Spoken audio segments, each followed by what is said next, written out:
სიტუაციის გამოწვეული ციტრის დიამინაზას დეფიციტის შესახებ.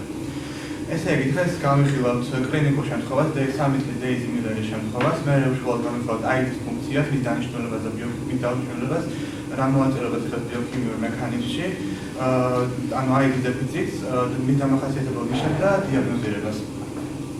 დავიწყოთ დეიზი მილერის შემთხვევით. ესე იგი, სამყოფოში მოვიდა 3 წლის პაციენტი დეიზი მილერი, რომელსაც აღენიშნებოდა მაღალი ტემპერატურა, მომატებული სიცხის სიხშირე და ჟანგბადის უკანასობა ჰქონდა სისხლში, გაჯერებული ჰქონდა 88% და ნორმალურად ჰქონდა გაჯერებული 98%-ით. ასევე შემომჩნიეთ ექიმებმა, რომ გადიდებული ჰქონდა ლიმფური კვანძები კისერსა და იღლიაში. მერე ჩაუტარეთ გუმყედის X-ray, რომელთაც დადგინდა, რომ ჰქონდა პნევმოციტი, პნევმონია. როგორც აღმოჩნდა, მას 25 სასაჭრის ჰქონია პნევმონია, ანუ ეს იყო გამეორებადი ინფექცია და ასევე აღმოჩნდა, რომ ჰქონდა 10-ჯერ გამეორებული შუაყურის ინფექცია, ოტისის მედია. ვხედავთ პნევმონიას მარცხენა ფილტვის ქვედა ნაწილში, ხოლო ეს არის ოტისის მედია, ანუ ბარაბანის უკან აქ ჭირთი დაგროვებული. რახან ეს ინფექციები იყო გამეორებადი, ჩვენ გავაკეთეთ, რომ იმუნოლოგის ჩარევა იყო აუცილებელი და შესაბამისად იმუნოლოგთან გავუშვით. სიძველის ანალიზის შემდეგ დადგინდა, რომ იმუნოგლობულინ M-ის რაოდენობა ჰქონდა მომატებული, ხოლო სხვა ანტისხეულები არ აღენიშნებოდა. ასევე მას ჰქონდა სისხლის არბულფი და შეუყვანეთ ანტიბესის ანტისხეული და აქედან გაიყვა, რომ მარტო იმუნოგლობულინების რაოდენობა, რომელიც დაგროვებული იყო ანტისხეულზე იყო ნორმაზე გადაჭარბებული ბევრად, ანუ ეკრაპარაბოდა უკვე რომ იმუნოგლობულინების რაოდენობა ძალიან ჰქონდა მომატებული. ასევე რამაც გაგვაკვირვა საკმაოდ ექიმები ის იყო, რომ გაიდებული ჰქონდა ლიმფური კვანძები იღლიაში და ჟილპოში და ასევე არ ახასიათებდა ოპორტუნისტური ინფექციებისადმი გამტარობა და რატომ გაგვაკვირვა ამას მომავალში ეს ამაზე მომავალში დავწერით გასაუბრებით. იმიტომ რომ საერთოდ არ ახასიათებს ოპორტუნისტური ინფექციებისადმი გამტარობა, ანუ ოპორტუნისტური ინფექციებისადმი გამტარობა ახასიათებს ხოლმე ჰიპერიმუნოგლობულინემიას, საშუალო კი არ ჰქონდა. ანუ ვივარავდეთ, რომ CD40 ლიგანდი და CD40 იყო ნორმაში. საერთოდ ანალიზი ჩავატარეთ. აქ ხედავთ დიაგნოზას, სადაც ნაჩვენებია, რომ ავიღეთ ანტი-CD40 ანტისხეული, რომელიც იყო მონოშუმით ფლუორესცენტული მარკერით და გაიყვა, რომ CD40 ბეუჯრედებზე ექსპრესირებული CD40 ანტისხეულების რაოდენობა იყო ნორმალური. ასევე ნორმალური იყო CD40 ლიგანდების ექსპრესირება ტეუჯრედებზე. აქაც გამოვიყენეთ ანტი-CD40 ლიგანდი და ასევე გამოვიყენეთ ანტი-CD3 ლიგანდი. თუმცა ანტისხეული კაცკაცო. რახან ეს ორი რახან CD40 ლიგანდი და CD40 იყო ნორმაში, მერე RT-PCR-ით დავადგინეთ, რომ მუტაცია იყო AIDS გენში და RT-PCR-ზე, რომელიც არის პოლიმერაზული ჯაჭვური რეაქცია შექცევადი ტრანსკრიფციით გასაუბრებით მოგვიანებით. კურნალობა დავნიშნეთ ინტრავენული იმუნოგლობულინების თერაპია, რომლის შედეგადაც დეიზი მოკაციკდა თავი და უფრო ნაკლებად აღენიშნებოდა ინფექციები. ახლა ცოტა ვისაუბროთ ჰიპერიმუნოგლობულინემიის სინდრომზე. როგორც უკვე აღნიშნეთ, ჰიპერიმუნოგლობულინემიის სინდრომით, რომ ჩვენ გვაქვს მომატებული ჰიპერიმუნოგლობულინ M-ის რაოდენობა, როცა სხვა იმუნოგლობულინები არის ძალიან შემცირებული. ეხლა რა ხდება ამ დროს? ანუ საერთოდ იმისათვის, რომ ჰიპერიმუნოგლობულინ M-დან ჰიპერიმუნოგლობულინ D-დან წარმოიქმნას სხვა სახის იმუნოგლობულინები, აუცილებელია მოხდეს კლას სვიჩინგი, ანუ იზოტიპური გადართვა. ანუ იზოტიპური გადართვის დროს ბევრჯერ იყო გააქტიურებული და ამ დროს ვარიაბელურ DNM-ზე ყოფ ვარიაბელურ ნაწილს შეიძლება დაუკავშირდეს ნებისმიერი კონსტანტური ნაწილი იმუნოგლობულინის გაჩია, რომელიც იმუნოგლობულინი ჭირდება სხეულს იმ მომენტში. და შესაბამისად, იმისათვის, რომ ბევრჯერ გააქტიურდეს და იზოტიპური გადართვა დაიწყოს, საჭირო გარკვეული სიგნალი მიეწოდოს. ეს სიგნალი არის CD40 ლიგანდსა და CD40 შორის ინტერაქციის დაწყება, ანუ ესა და ბევრჯერ შორის ესე ვთქვათ ინტერაქციის დაწყება.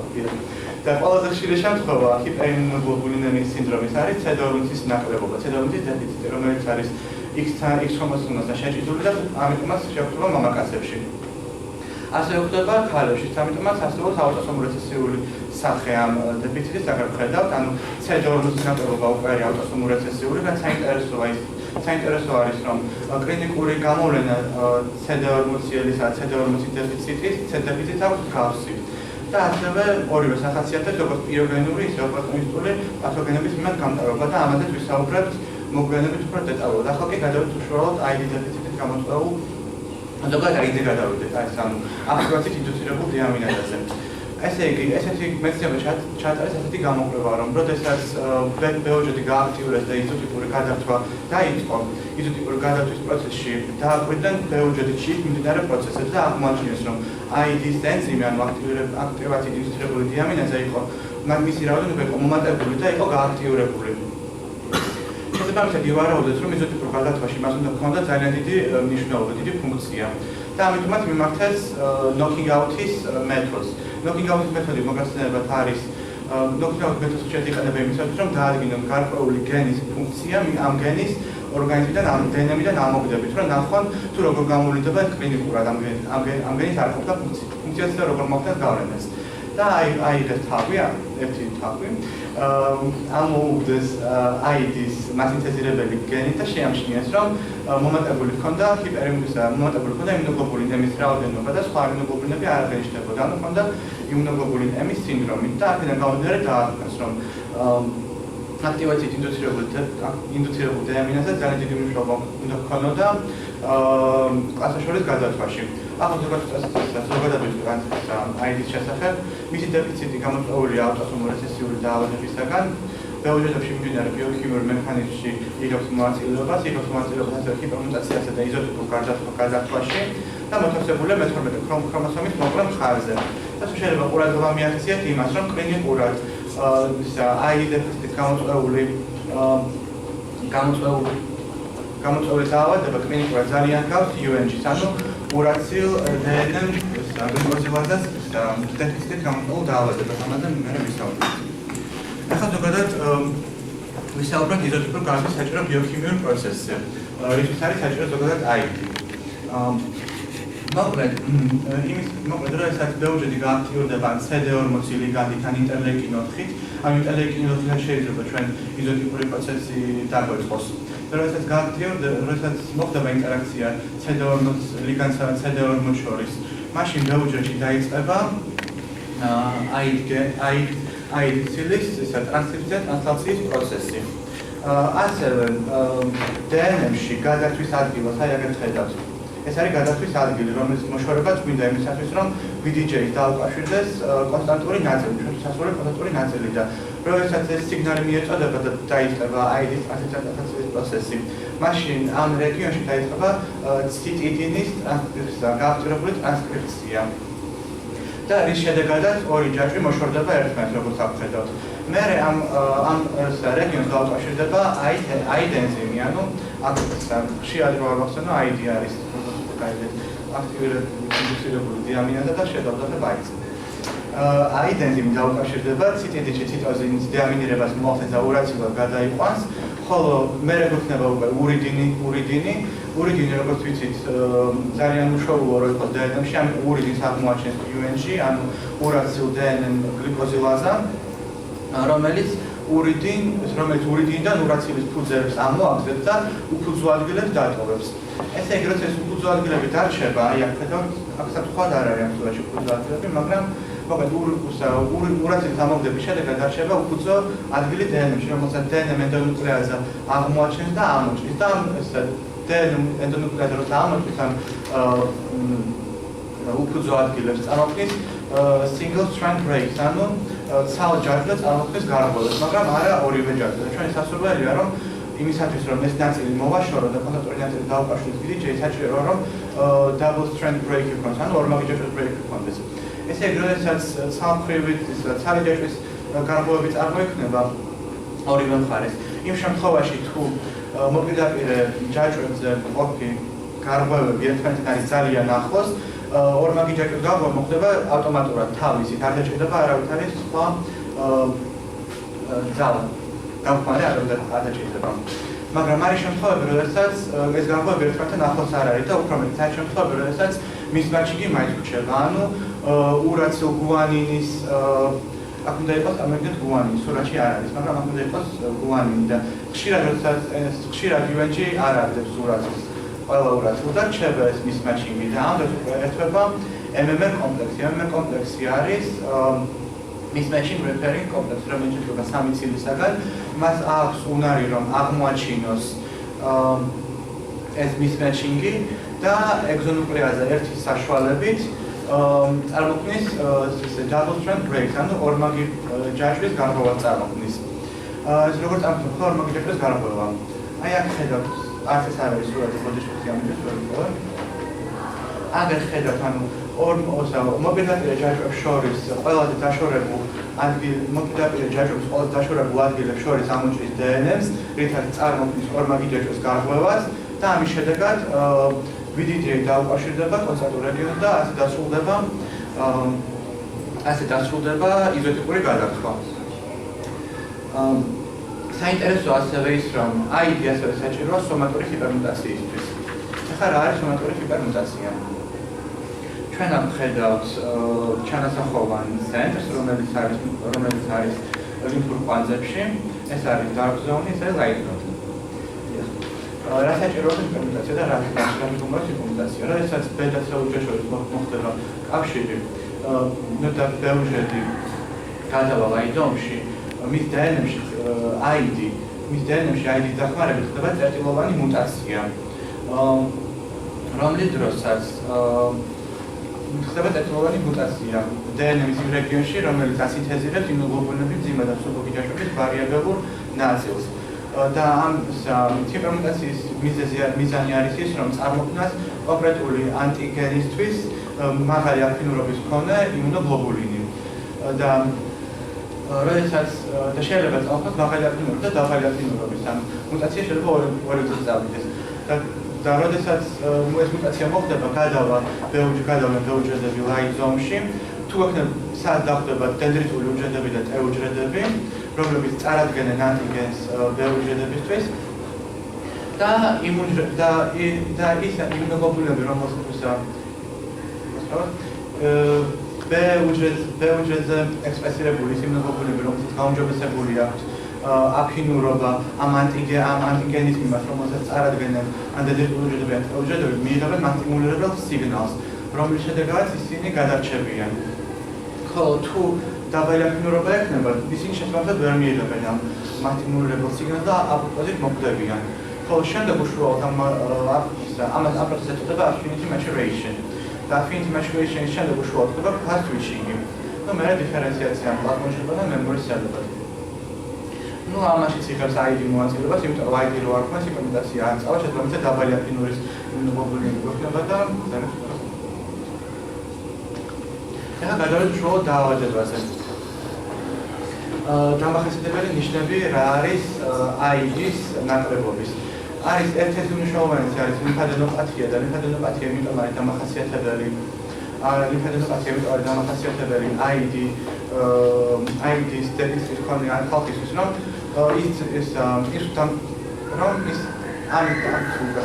ლიმფადენოპათია მოკლედ არ ახასიათებს ჰიპერიმუნოგლობულინემიის მქონე სხვა პაციენტებს და ახასიათებს მხოლოდ ID დეფიციტის მქონე პაციენტებს და როგორც ჰქონდა DAIS-ის შემთხვევაში და იქ ისე ვხედავთ, რომ ლიმფური პაზებია გადიდებული. ანუ ლიმფადენოპათია არ არის ანტიბიოტიკ პროცესი, ეს არის ჩვეულებრივი პასუხი, ბუნებრივი პასუხი ინფექციურ ბაქტერიაზე, როდესაც წარმოქმნება იმუნოგლობულინების დიდი რაოდენობა ან ჩანასახოვან ცენტრებში ან ფოლიკულებში, რაც თავის მხრივ გაზრდის ლიმფურ კვანძებს ზომაში. და საინტერესოა, რატომ არ აქვს CD40 ლიგანდის დეფიციტის მქონე პაციენტებს იგივე პრობლემა. როდესაც გვაქვს ჰიპერიმუნოგლობულინემიის სხვა ტიპები, აქ არ გვხვდება ჩვენ გადიდებული ლიმფური კვანძები და თქვენ მეკითხებით რატომ არ.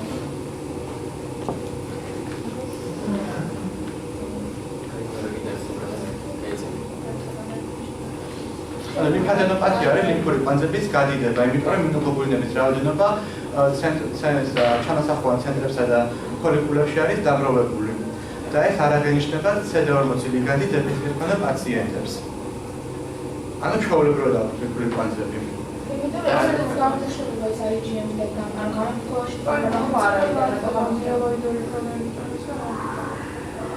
მოკლედ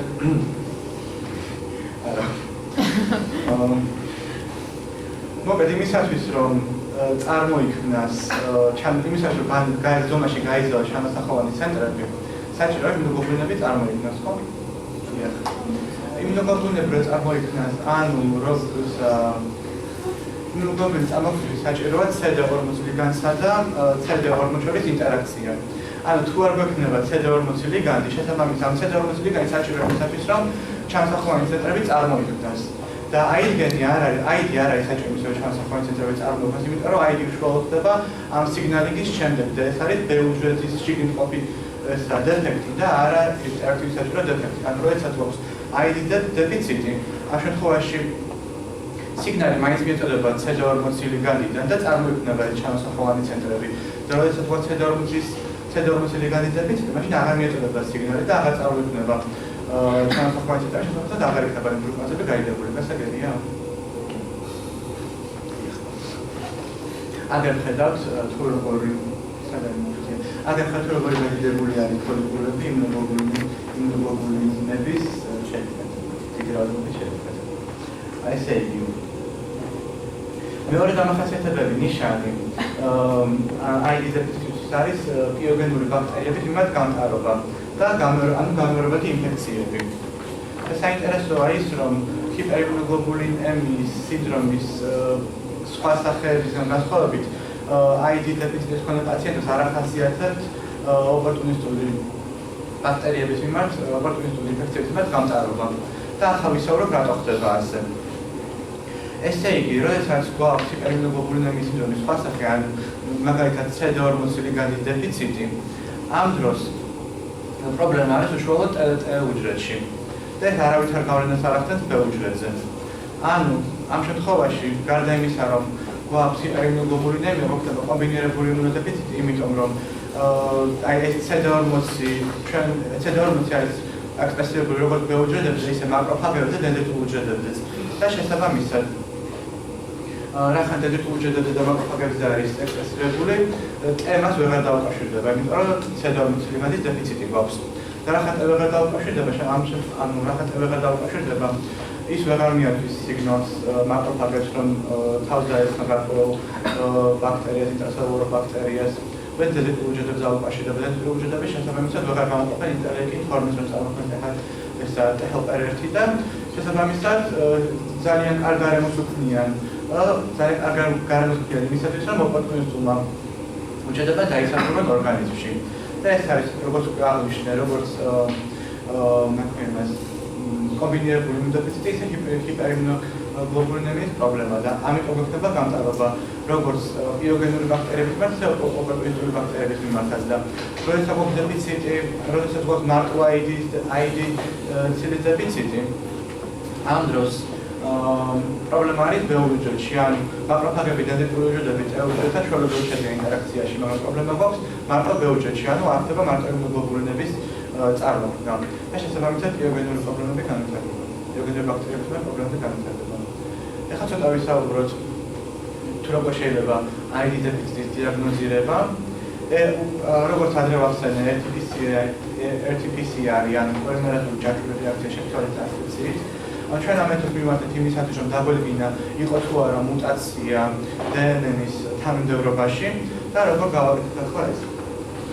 ესე იგი გავაქტიურებთ B უჯრედი ან ანტი-CD40 ანტისხეულიდან ინტერლეიკინ 4-ით, რომლის შედეგადაც იქ დაიწყო იზოტიპური გარდაშვის პროცესი, ანუ წარმოიქმნა mRNA-ები, ID გენის mRNA-ები. ეს mRNA-ები გადავიყვანეთ ADN-ში, ანუ ეს კომპლემენტარულ DNN-ში, დიახ, რომელიც მერე გავამრავლებთ პოლიმერაზული ჯაჭვური რეაქციით. და ეს იყო ძალიან მარტივია და აღმოაჩინეთ მუტაცია. ეს არის აპარატი, დიახ, ეს არის აპარატი, RT-PCR საიტები, რომელიც დაგვიყვანა ამ პროცესში. გარდა ამისა, არსებობს დიაგნოზირების სხვა უფრო მარტივი ხერხით და ეს არის ადამიანის ორგანიზმში იზოტიპური გადათვის ფუნქციონირების შემოწმება. ეს შემოწმება ხდება იმუნოგლობულინ E-ის რაოდენობის გამოდვრის და იმუნოგლობულინ E-ის, იმიტომ რომ ზოგადად იმუნოგლობულინ E-ის რაოდენობა ორგანიზმში არის ძალიან ცოტა, შესაბამისად მისი შედარებით მცირე რაოდენობის მომატებაც კი უკვე შესამჩნევი იქნებოდა. ესე იგი, ორგანიზმში შეყვავს ანტი-CD40, ანტისხეული ინტერლეიკინ-4, რის შედეგადაც თუ ჩვენ გვაქვს CD40 ლიგანდის დეფექტი, ამ შემთხვევაში ათაშორის მეტად ჩვეულებრივად მოხდება. როგორ? ანუ ანტი-CD40 ანტისხეული დაუკავშირდება CD40, რაც ანტი-CD40 დაუკავშირდება CD40 ბეუჯრედზე, რაც გააქტიურებს იზოტიპურ გადათვის პროცესს დაიწყებს მოყოლოთქვა და ამიტომ გამოიყოფა იმუნოგლობულინ E. ხოლო როცა გვაქვს ID დეფიციტი, კიდე ანტი-CD40 და ანტი-ინტერლეიკინ-4 მაინც არ იქნება გავლენა. და ამ დიაგრამაზე სწორად ხედავთ, რომ ეს არის პაციენტი, რომელსაც აქვს CD40 ლიგანდის დეფიციტი და შეუყვანს ანტი-CD40 და ანტი-CD40 ანტისხეული და ინტერლეიკინ-4, რამაც გამოიყოფა ნორმალური რაოდენობის იმუნოგლობულინ E და ID დეფიციტი მქონე პაციენტს საერთოდ არ გამოიყოფა, როგორც ხედავთ. ახლა სამწუხაროდ სლაიდი ვერ დავამატე, იმიტომ რომ ინტერნეტმა გაჭირდა და დაგიხსნათ კითხვას. პირდაპირ მომისმინეთ. ესე იგი, ჰიპერიმუნოგლობულინემიის სინდრომის მქონე 6 წლის გოგოს აქვს გამეორებადი ბაქტერიული ინფექციები და არ ჰქონია ოპორტუნისტური ინფექციის შემთხვევა. მისი CD40 და ID გენი წესრიგშია. მაშინ რომელი გენის დეფიციტი შეიძლება ჰქონდეს ამ პაციენტს? ვახსენეცია და გამოხდოთ ყურადღებას ხო?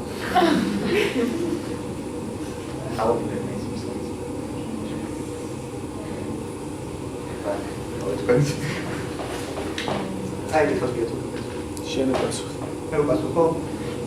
კარგი.